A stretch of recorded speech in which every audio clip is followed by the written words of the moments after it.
नमस्ते। बाबा विशुद्धानंद जी की गुरु परंपरा की ओर से मैं अनिरुद्ध मुखर्जी आप सभी को बहुत बहुत स्वागत करता हूँ। आज का चर्चा का विषय है योगीराज दुर्गादास परमहंसदेव कथा। पहले इसका जो प्रथम एपिसोड था उसमें हम लोग चर्चा किए नरेंद्रनाथ राय के बारे में। उन्होंने दुर्गा बाबा को लेके अपना जो अनुभव था वो व्यक्त किए। अभी जो दूसरा आर्टिकल आ रहा है यह है श्री गुरुगति गोस्वामी जी की।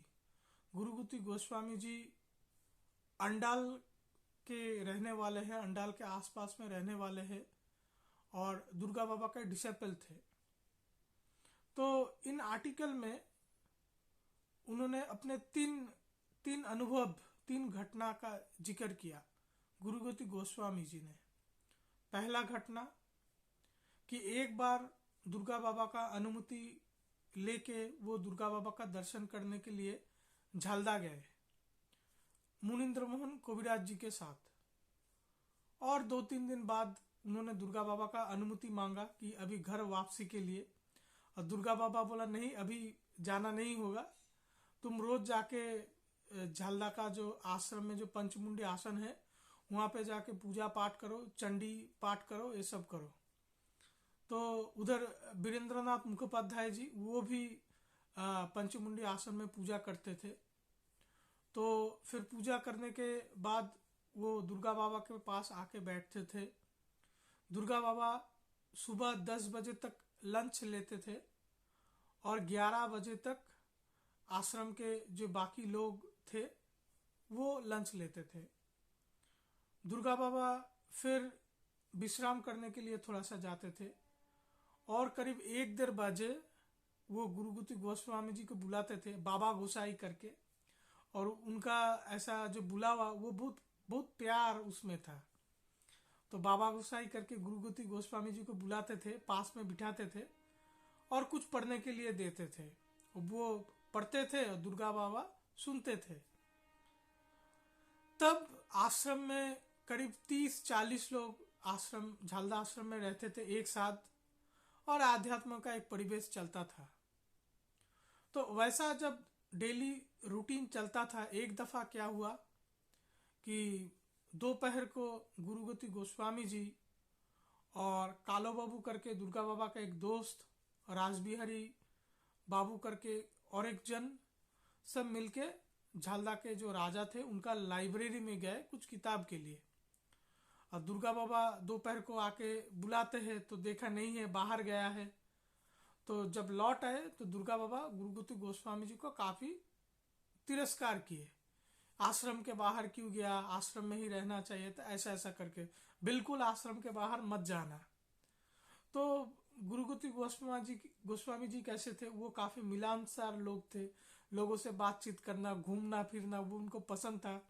तो उसको मन में उसको बुरा लगा और ऐसा तिरस्कार करने के कुछ देर बाद ही फिर दुर्गा बाबा को वो ऐसा महसूस हुआ कि नहीं, अपने चेला का मन में दुख हुआ है।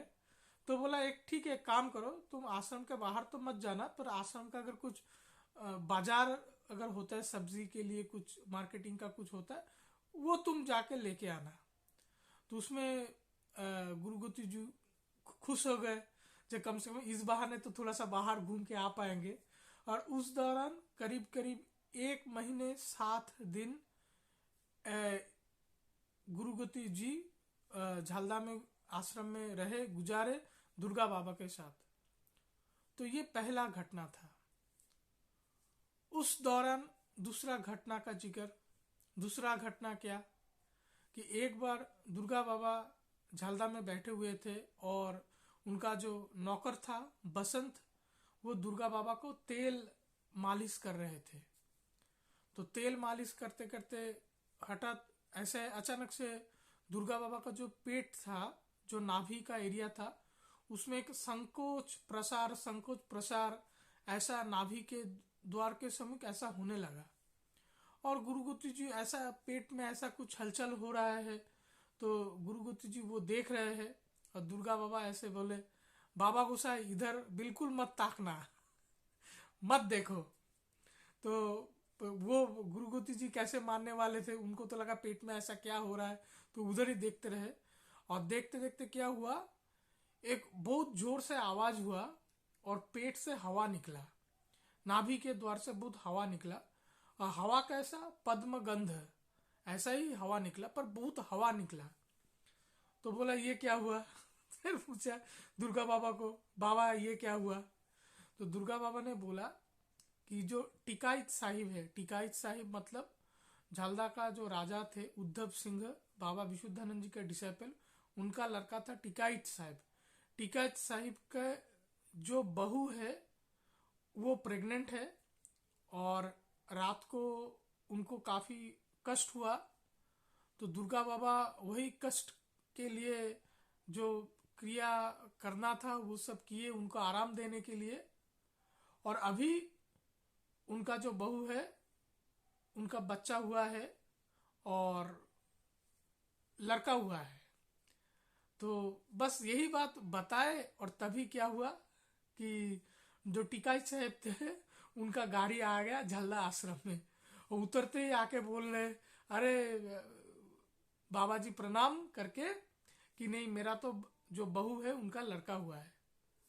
तो ये अनुभव सामने से गुरुगोती गोस्वामी जी ने देखा दुर्गा बाबा के बारे में। दुर्गा बाबा साल में एक दफा जो कोलियरी बेल्ट है पश्चिम बंगाल में, अंडाल, रानीगंज, आसानसोल, ये एरिया में वो जाते थे। वहां पे काफी सारे डिसेपल थे, और तब कहाँ रुकते थे, श्यामागोती रायचौधरी के घर में वो रुकते थे।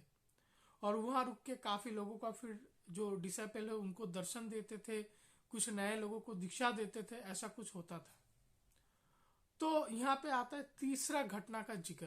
क्या हुआ कि ओम्बुजाक्खो चट्टोपाध्याय करके कोई है जिनका दीक्षा होना था, और दीक्षा के लिए जो सामान का जो पर्ची रहता था, फिर वो सामान दीक्षा के अगले दिन जो दीक्षा होगा तो उसके पहले दिन में क्या होता है, वो सब सामान लेके पूजा के घर में रखवाना पड़ता है। तो वो सामान रख दिया। तो दुर्गा बाबा ने ऐसे पूछा, कर्पूर लेके आए, कर्पूर कर्पूर। तो फिर गुरुगोती जी ने बताया, अरे कर्पूर वो तो भूल गया, वो तो नहीं लाया। और तभी मार्केट का हालत ऐसा है कि टाइम का ऐसा है कि कर्पूर बाहर जाके भी नहीं मिलेगा। तो फिर क्या हुआ, दुर्गा बाबा ने काफी झाड़ा, ठीक है, अंबुजाक्खो चट्टोपाध्याय को, दूसरा कोई है कि एक दीक्षा का काम हो रहा है, तुम लोग कैसे ऐसा लापरवाही करते हो, और नहीं मिला, नहीं लाया, ऐसे कैसे होगा, काफी तिरस्कृत किए। तो फिर वो तो हुआ।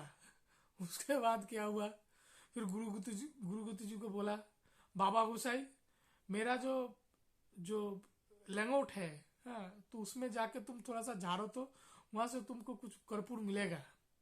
तो उनका कुछ कपड़ा था, कपड़ा जाके देखा वहां पे, और कम से कम दो बोरी मतलब मोर देन 20 ग्राम्स आप पकड़ लो, 23 ग्राम्स इतना कर्पूर वहां से निकला।